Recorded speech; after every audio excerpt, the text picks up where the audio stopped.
La prochaine strophe. Assis dans le noir, écrasé sans espoir, tableau sans couleur, mélodie sans bonheur, tout n'est que poussière, c'est vrai, mais tu verras, Christ est la lumière, tout s'illuminera. On continue. Je n'ai d'autre port qui m'attend que la mort. Où est le Sauveur, pour moi, pauvre pécheur? Si tu veux le suivre, jamais tu ne mourras. Bien mieux que survivre, de sa vie tu vivras. Alléluia. J'ai demandé à relire ça parce que les paroles m'ont interpellé. Et puis de toutes ces paroles, j'ai souligné un petit mot parce que justement, il est en lien avec ce que je vais partager cet après-midi. C'est sur cette strophe, la réponse à l'attente du cœur, il y a si. Si tu veux le suivre, jamais tu ne mourras. Et c'est ce petit mot, si, sur lequel je m'arrête. Et si, ça peut exprimer bien des choses. Quand on voit, on enlève le contexte, on retient que le mot si, en français, ça peut vouloir indiquer une condition, c'est le cas ici. Ça peut aussi vouloir indiquer une note de musique, si. On a entendu de belles mélodies cet après-midi. Oui, une note de musique, si. Et puis ça peut aussi vouloir indiquer, signifier oui, voilà, oui, une réponse affirmative, si. Mais pour cet après-midi, c'est la condition que nous allons retenir. Et j'ai intitulé le message de cet après-midi « Jésus répond au si des hommes ». Avec ce mot « si » a été employé dans des rencontres entre Jésus et des personnes. Et j'ai relevé pour cet après-midi 3 situations où des personnes vont s'adresser à Jésus et employer ce mot « si ». Alors, on commencera par le cas de Marie.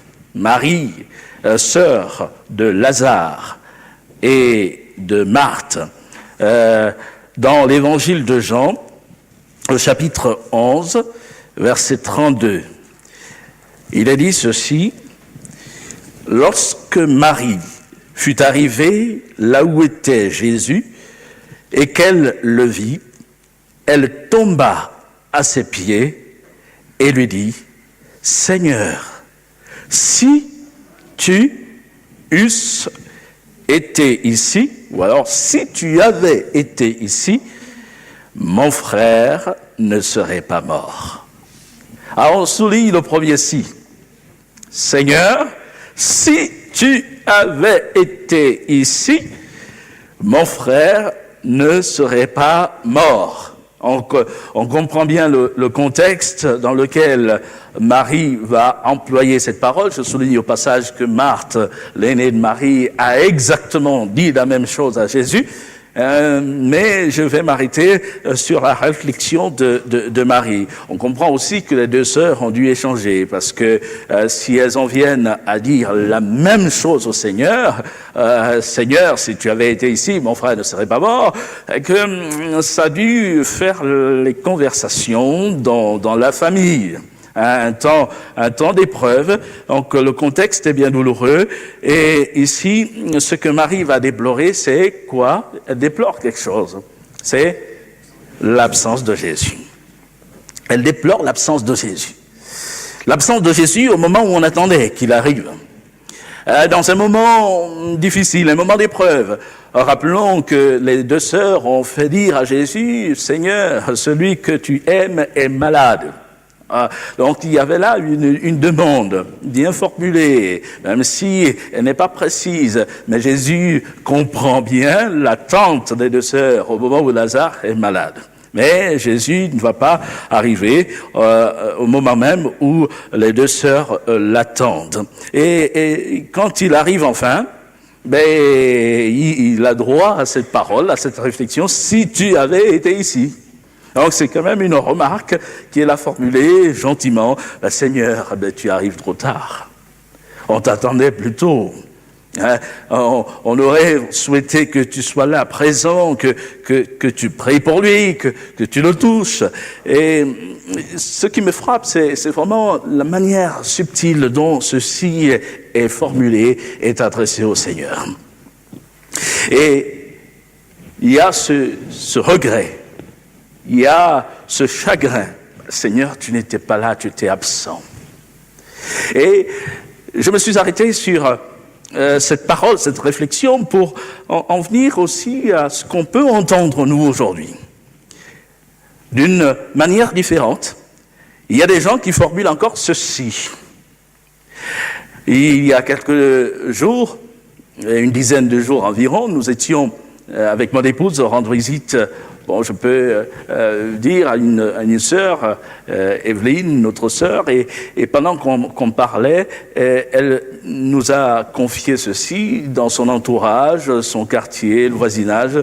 Les gens qui savent qu'elle est chrétienne l'interpellent et lui disent: mais si ton Dieu existe, pourquoi permet-il que tu passes par cette épreuve, par cette souffrance? On rappelle qu'elle est atteinte d'un cancer. Donc, elle a eu droit quand même à la réflexion. C'est pas tant ce qu'on aimerait entendre, hein, quand on est éprouvé dans son corps, quand on est malade. Mais les gens, ils se posent un tas de questions et ils formulent aussi ceci. Et ça rejoint ce qu'on entend souvent: mais si Dieu existe, pourquoi? Si Dieu m'aime, pourquoi? Il y a là un goût comme de regret, on déplore quelque chose. Et pour certains, ils iront loin dans la pensée. Ceci, sortant de leur bouche, veut dire: mais il n'existe pas. Ne me parlez pas de lui. Et pourtant, on voit bien que ceci a aussi droit à une réponse. Et Jésus va répondre à ceci de Marie. Et j'aime beaucoup la manière dont Jean rapporte les faits. Seigneur, si tu avais été ici, mon frère ne serait pas mort. Verset qui suit: Jésus, la voyant pleurer, elle et les Juifs qui étaient venus avec elle, frémit en son esprit et fut ému. Et il dit: où l'avez-vous mis? Seigneur, lui répondirent-ils, viens et vois. Le verset le plus court de la Bible. Jean chapitre 11, verset 35, Jésus pleura. Jésus pleura. Et verset 36, sur quoi les Juifs dirent: voyez comme il l'aimait.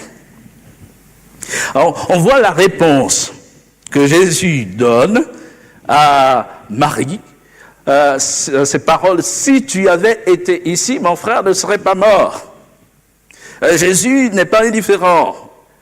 Et Jean va décrire quelque chose de profond en Jésus. Il est ému, il est saisi au-dedans de lui, face à la détresse, face aux larmes de Marie et de ceux qui l'entourent. Il se passe quelque chose en lui.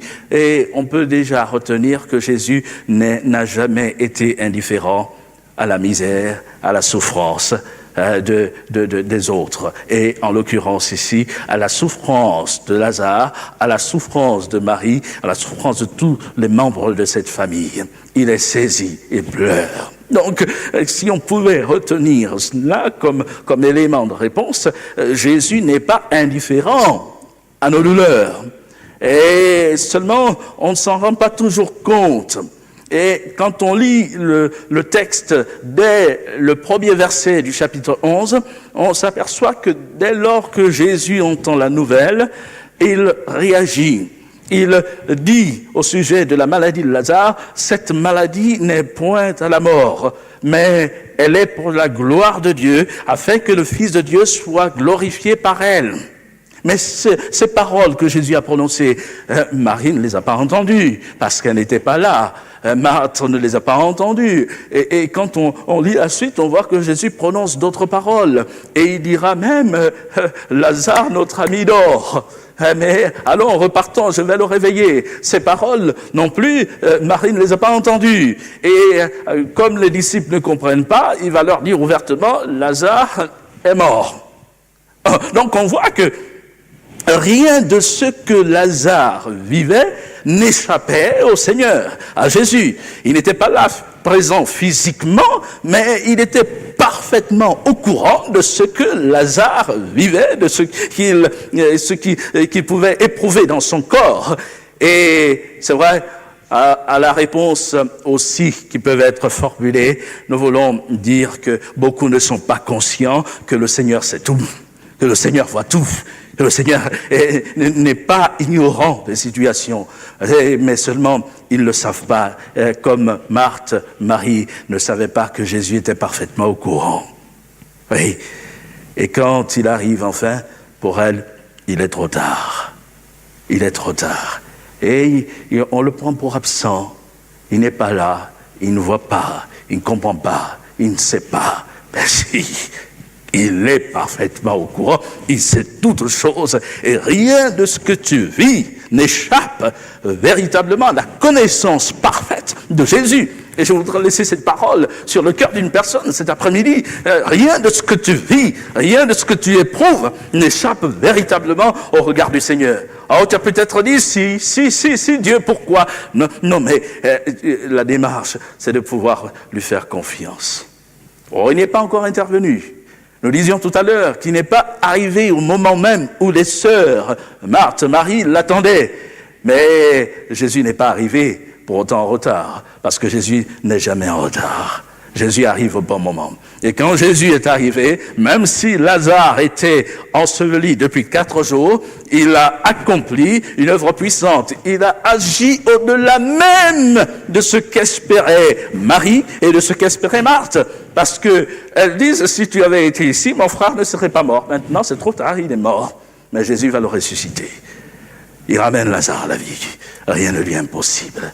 Et nous voulons, à la réponse à ce premier si, encourager encore quelqu'un à pouvoir lui faire confiance, même au sein de nos incompréhensions, des choses que nous ne pouvons pas expliquer. Nous voulons réaliser que Jésus a la maîtrise de toute situation et qu'il peut agir dans notre vie, il peut agir dans ta vie au-delà même de ce que tu as pensé, au-delà même de ce que tu as imaginé.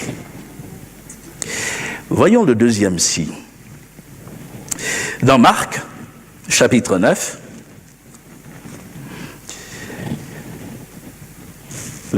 nous lirons à partir du verset 14.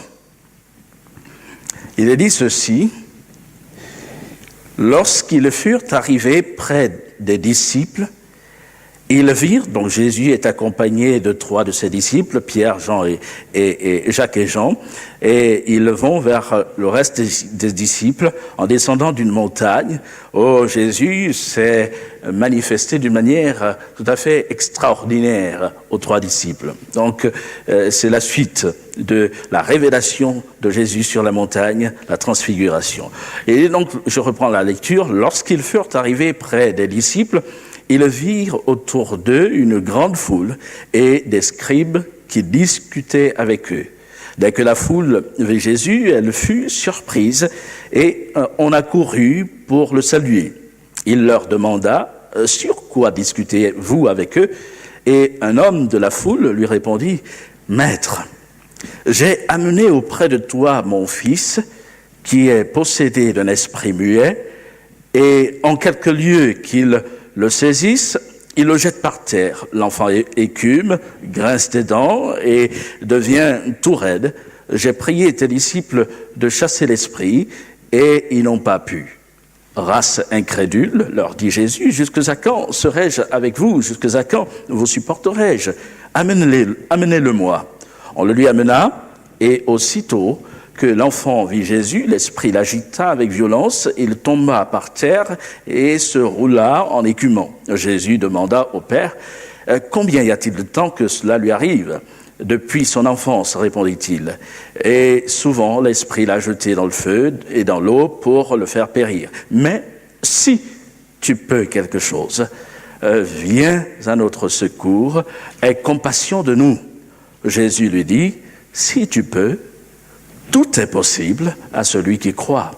Aussitôt, le père de l'enfant s'écria, je crois, viens au secours de mon incrédulité. Et Jésus va là aussi intervenir. Or, l'histoire est quand même saisissante, frappante. Il y a une grande tristesse quand on lit ce témoignage. Il est là question d'une force spirituelle qui agite un enfant. Et la personne qui va s'adresser à Jésus n'est autre que le père de l'enfant. Je ne vais pas rentrer dans les détails, je voulais juste poser le contexte. Mais on a ici une réalité, c'est que le père est démuni. Il est démuni face à la situation terrible que connaît son enfant et il ne peut rien. Et dans ses propos à Jésus, il va dire, si tu peux quelque chose. Alors je ne sais pas comment vous le comprenez, vous. Comment dire à Jésus? Pourquoi dit-il à Jésus? Mais si tu peux quelque chose. Oui?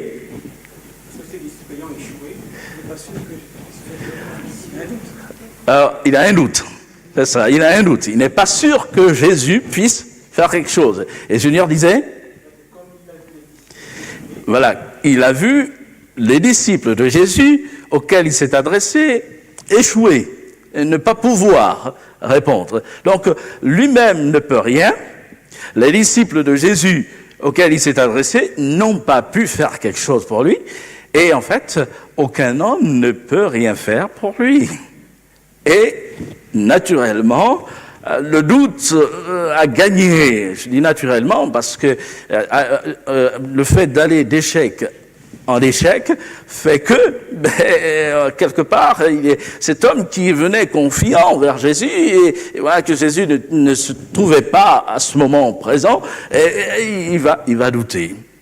Et c'est bien de poser ensemble ce cadre pour comprendre la pensée de cet homme, ce qu'il vit à ce moment-là.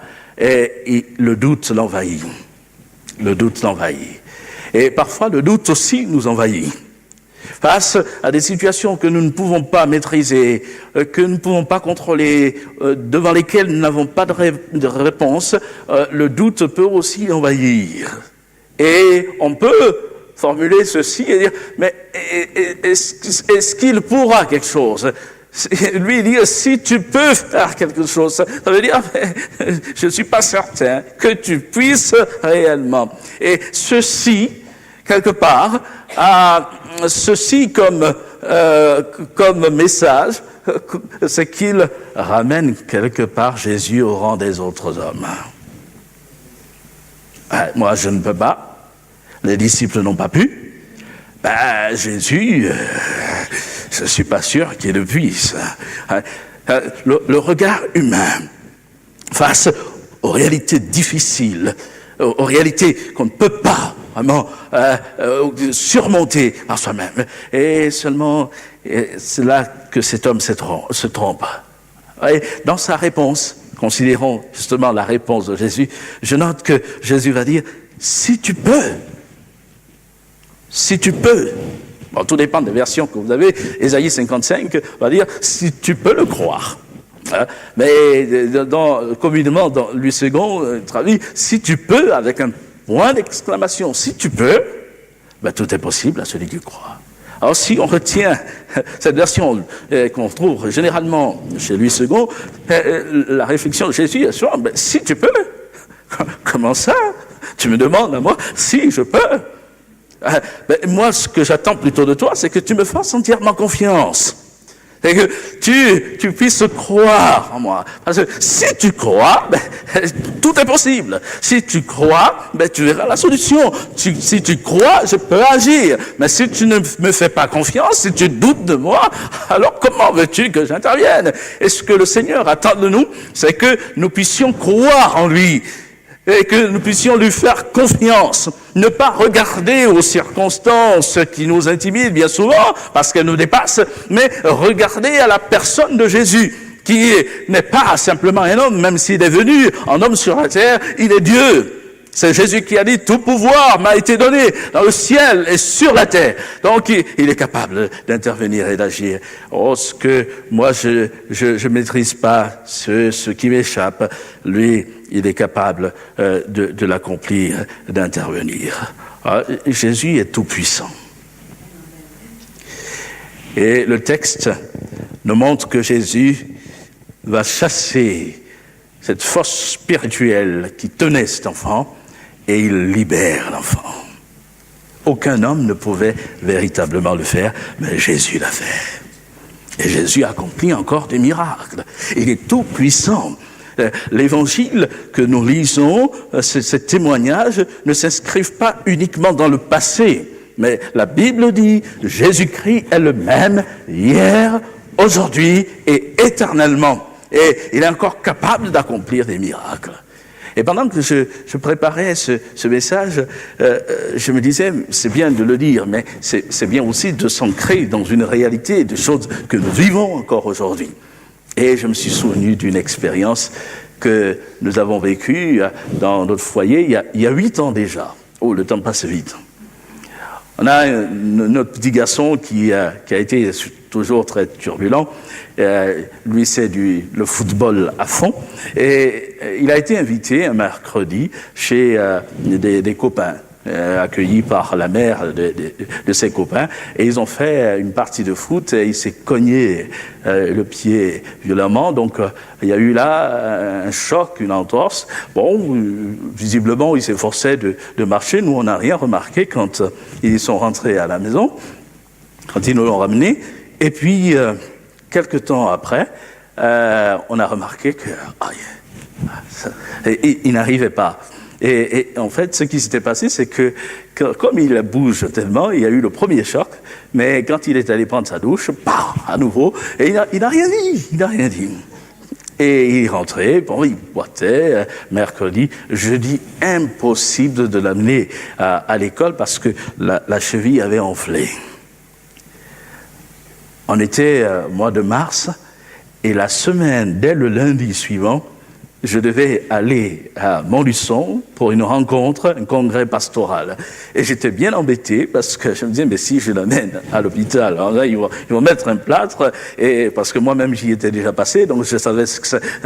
Et je dis, ils vont mettre un plâtre, une attelle, mais et Christelle avec la toute dernière, la petite, toute seule, ce ne sera pas possible, ou alors j'annule, mais j'étais déjà inscrit. Mais comment je vais faire? Allez, hein. On est dépassé, on est vite dépassé, on ne pense même pas. Et à un moment, je dis, mais le soir, jeudi soir, je l'interpelle, je dis, Léandre, est-ce que tu crois que le Seigneur peut te guérir? Et il me répond, oui, je crois que le Seigneur peut me guérir. Je dis, on va prier, si tu le crois, on va prier, et le Seigneur va agir. Et il me répond, oui, comme ça, demain matin, quand je vais me lever, je n'aurai plus mal. Alors je dis, mais pourquoi demain matin? Il peut agir dès maintenant. Et puis on a prié. À la maison, on a demandé au Seigneur d'agir, de le guérir. Et tout de suite après la prière, j'ai vu mon garçon qui ne pouvait plus marcher sur ses deux jambes, puisqu'il marchait à 4 pattes. J'ai vu se lever et essayer de s'appuyer sur la jambe. Ça faisait encore mal et il s'est couché. Alors pour le porter au lit, il a fallu que je le prenne et que je l'amène moi le coucher. Et puis le lendemain matin, la nuit passée, le lendemain matin, je réveille l'aîné, je l'amène à l'école, et puis lui, je dis, bon, allez, qu'il se repose. Je ne l'ai pas réveillé. Et quand on revient après la matinée, j'ouvre la porte, stupeur, parce que Léandre debout court dans tous les sens, il s'agite, il crie. Et ma femme me dit, mais il est venu très tôt le matin, il me réveillait et il courait déjà. Je dis, mais Léandre, et il dit, mais maman, le Seigneur m'a guéri, ça va. Et je le voyais sauter, je dis, mais doucement, doucement. Et il était complètement guéri. Complètement guéri. Waouh. Elle dit, bon, on dira, bon oui, mais c'est vrai que la cheville était enflée la veille. Et il a dit, comme ça, demain matin, quand je me réveillerai, je n'aurai plus mal. Et vous savez ce qu'il m'a dit, le gamin? Il dit, au fait, papa, pourquoi tu ne m'as pas réveillé ce matin pour aller à l'école? Et je dis, pardonne mon incrédulité, mais il avait plus de foi que moi. Il avait plus de foi que moi dans la circonstance. Et là, je dis, pardonne mon incrédulité, mais voilà, je ne l'ai pas réveillé. J'aurais dû aller voir, le réveiller, je l'aurais amené à l'école. Mais enfin, la foi. Bon, ça s'est passé il y a 8 ans. Jésus n'a pas changé. Il demeure le même. Plus près, cet été, nous étions à Montpellier pour un mariage. Et un ami, pasteur, on se connaît depuis de nombreuses années, nous a accueillis. Et son fils aîné avait un problème. Il avait un plâtre à jambes, et quand on a demandé ce que c'était, ils nous ont expliqué qu'il a eu un choc lors d'une sortie de jeûne, et puis il a eu un problème au genou, fracture des ligaments croisés, et arrêt de travail. Et il attendait, au mois d'août, c'était pas évident pour les interventions, il attendait que le chirurgien intervienne. Et il avait du mal, il avait de la peine, il marchait en s'aidant de béquilles. Puis, mercredi dernier, j'ai appelé mon ami et je lui ai demandé dans la conversation, au fait, comment va ton fils? Et il me dit, mais écoute, il a été guéri. Il a été guéri, il a fait une expérience avec Dieu, il n'a absolument plus rien, et le médecin était étonné, et voilà, donc pas d'opération, rien, et il va bien. Gloire à Dieu. Mais le Seigneur est tout-puissant. Tout-puissant. Et Jésus lui dira, si tu peux, tout est possible à celui qui croit. Et il n'a pas changé. Et celui qui est intervenu pour délivrer ce jeune homme de l'emprise, de ces influences qui le tenaient, il n'a pas changé. Et Jésus peut encore intervenir d'une manière puissante dans la vie de quiconque ose croire en lui. Et ce qu'il attend de nous, c'est là, cette confiance, la réponse à cette réflexion. Si tu peux faire quelque chose, c'est ose croire, ose me faire confiance, ose réaliser que je peux changer les circonstances qui te dépassent, je peux encore agir. Gloire à Dieu. Que le nom du Seigneur soit béni. Troisième situation, troisième toujours dans l'évangile de Marc, au chapitre 1er, verset 40, nous lisons ceci. Un lépreux vint à lui et, se jetant à genoux, il lui dit d'un ton suppliant, « Si tu le veux, tu peux me rendre pur. » Jésus, ému de compassion, étendit la main, le toucha et dit, « Je le veux, sois pur. » Aussitôt, la lèpre le quitta et il fut purifié. Jésus est tout-puissant. Rien ne lui est impossible. En voilà un qu'il a vécu, qu'il a expérimenté. Et ce que je relève ici dans l'intervention de cet homme, c'est « si tu le veux ». Le ton est différent. Il n'adresse pas de reproche à Jésus. comme l'a fait Marie. Et il ne doute pas non plus de la capacité de Jésus à intervenir, à agir. Et si tu le veux, tu peux. Et seulement, lui, ce qu'il relève, c'est la réflexion, est-ce que tu le voudras? Est-ce que tu voudras agir pour moi? On peut même aller plus loin. Est-ce que tu voudras de moi?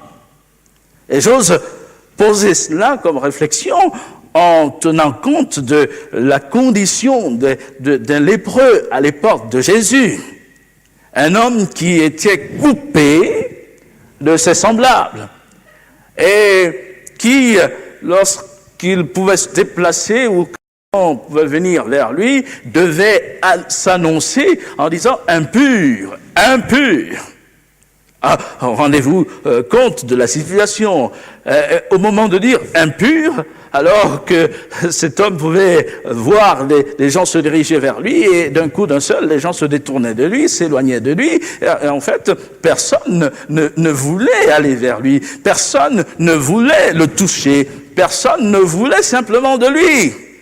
Et voilà qu'il s'approche de Jésus. Et ce qui est formidable, c'est que Jésus est accessible. Jésus ne se détourne pas de lui et l'homme va aller en présence de Jésus, se jeter à ses pieds. Donc Jésus ne s'est pas écarté. Mais il va quand même oser dire, si tu le veux, tu peux me rendre pur. Et la réponse de Jésus à ce si tu le veux, c'est je le veux. Mais ça, c'est tout en dernier ressort. Ça. La réponse de Jésus, quand on regarde bien, elle vient d'abord du cœur. Jésus ému de compassion. Waouh! En relisant cela, je trouvais ça encore beau. L'évangile est beau. Parce que l'évangile révèle ce qui est au plus profond de l'homme, au plus profond des cœurs. Et ici, le cœur du Seigneur nous est révélé, la beauté de son cœur, ému de compassion. Il n'est pas de ceux qui s'écartent, de ceux qui s'éloignent, mais il est là. Pourquoi? Parce qu'il est compatissant. Compatir veut dire souffrir avec. Voilà, et il est touché par la situation de cet homme. Et il souffre avec lui. En fait, Jésus l'aime. Jésus est amour. Et on voit ici, donc, dans le témoignage qui est rendu, qu'il y a d'abord cet élan d'amour. Et Jésus nous aime. On peut vivre des situations difficiles. Et il y a encore aujourd'hui des gens qui disent, est-ce que Dieu voudra de moi? Et j'ai souvent entendu cela. Dieu voudra-t-il de moi? On ne met pas en cause l'existence de Dieu, on ne met pas en cause sa capacité à agir, mais on s'interroge, après le parcours qui est le mien, après ce que j'ai fait, est-ce que Dieu peut vouloir de moi? Mais la réponse, c'est Jésus qui la donne. Il ne nous appartient pas de répondre à la place de Dieu, mais Jésus répond. Et son attitude, ses propos, ses actes devant cet homme révèlent qu'il a voulu de lui. Et notons bien, alors que certains se détournent du lépreux, Jésus, lui, est là. Il se laisse approcher. Et tu peux t'approcher de Jésus tel que tu es. Il ne va pas se détourner de toi. Et tout à l'heure, dans le chant qui était interprété tout à l'heure, il y avait cette parole qui nous rappelle Jean, chapitre 6, verset 37, où Jésus dit « Tout ce que le Père me donne viendra à moi, et je ne mettrai pas dehors celui qui vient à moi. » Jésus n'a pas rejeté cet homme, mais il l'a accueilli. Il a éprouvé quelque chose au plus profond de lui-même. Et bien plus encore, il a dit, Jésus étendit la main, le toucha. Jésus étendit la main. Et je trouve cela beau. Jésus étend la main. Un homme couvert de lèpre. Et lorsque Luc, le médecin, rend témoignage du même fait, il dit un homme tout couvert de lèpre. pour indiquer que ça se voyait sur sa peau. Et c'est cet homme que Jésus va toucher. Et on relève que dans son amour, Jésus va au-delà de ce qui peut être repoussant. Non, il le touche. Il y a un contact. Alors que personne ne veut avoir un contact avec lui, Jésus lui choisit de toucher. Ce n'est pas l'homme qui demande que Jésus le touche, mais Jésus le fait à dessein, volontairement. Il vient le toucher. Et Jésus veut te toucher. Il peut encore te toucher. Il veut avoir un contact avec toi. Et il veut manifester la beauté de son cœur sur ta vie. Et puis, il lui dit, je le veux. Je le veux. Je le veux. Je m'arrête là pour relever que l'acte que Jésus a déjà posé est suffisant pour amener l'homme à comprendre que Jésus veut. Il n'aurait pas touché le lépreux s'il ne voulait pas. Mais Jésus le dit encore, une parole que l'homme désespéré a besoin d'entendre, une parole qui rassure, parole qui relève, parole qui doit permettre à cet homme vraiment de faire totalement confiance à Jésus. Et la parole de Dieu suscite en nous cet élan de confiance. Elle nous rapproche de Jésus. Elle doit nous amener à nous attacher à lui nous appuyer sur lui. Il ne fera jamais défaut. Alors que tous m'abandonnent, Jésus est là. Je peux m'appuyer sur lui. Je peux lui faire confiance. Lui ne me rejettera pas. Il ne m'abandonnera pas. Alléluia. Gloire au Seigneur. Et il y a là toute une leçon que nous pouvons retenir. J'ai fait l'inventaire de trois situations différentes. On peut se retrouver dans l'une des situations ou dans chacune des situations. Mais il y a, dans les trois cas, une situation qui nous interpelle tous. C'est la dernière. Pourquoi ? À cause de la portée de la lèpre. Vous savez, la lèpre était là une image, et toujours une image dans l'Écriture, de ce qui est au plus profond de l'homme, de ce qui est repoussant, c'est-à-dire du péché. Et je vois là tout un enseignement. Lorsque cet homme, réalisant qu'il n'est pas digne de s'approcher de Jésus, va lui dire, si tu le veux, c'est ainsi aussi qu'on doit interpréter, comprendre le sens de ces propos. Et je sais que de par ma condition, je mérite pas de t'approcher. Tu serais en droit de t'éloigner de moi, de t'écarter de moi. Mais le voudras-tu? Et chers amis, l'homme devant Dieu ne peut pas oser par lui-même s'approcher de Dieu. L'homme atteint de ses imperfections, par ses imperfections, sa nature pécheresse, n'est pas digne de s'approcher de Dieu. Et quand on le réalise, c'est important de pouvoir aussi prier le Seigneur dans un élan d'humilité, reconnaître ce qu'on est. Il reconnaît sa condition, il sait qu'il est lépreux. Et nous devons reconnaître que nous sommes pécheurs. Ne pas nous voiler la face. Mais devant Dieu, nous sommes atteints au plus profond de nous-mêmes. Et le Dieu qui est parfait, le Dieu qui est saint, ne devrait pas avoir de contact avec nous. Mais Dieu est ému de compassion dans son cœur. Et il y a de l'amour pour le pécheur. Dieu n'aime pas le péché, mais il aime le pécheur. Et le cœur de Jésus nous révèle cette vérité. Nous pouvons nous adresser à lui, nous pouvons venir vers lui, nous pouvons reconnaître notre condition et lui demander sa grâce. Et ce que je trouve aussi beau, c'est que Jésus va s'approcher, Jésus va le toucher. Jésus, dans son corps, il est saint. S-A-I-N.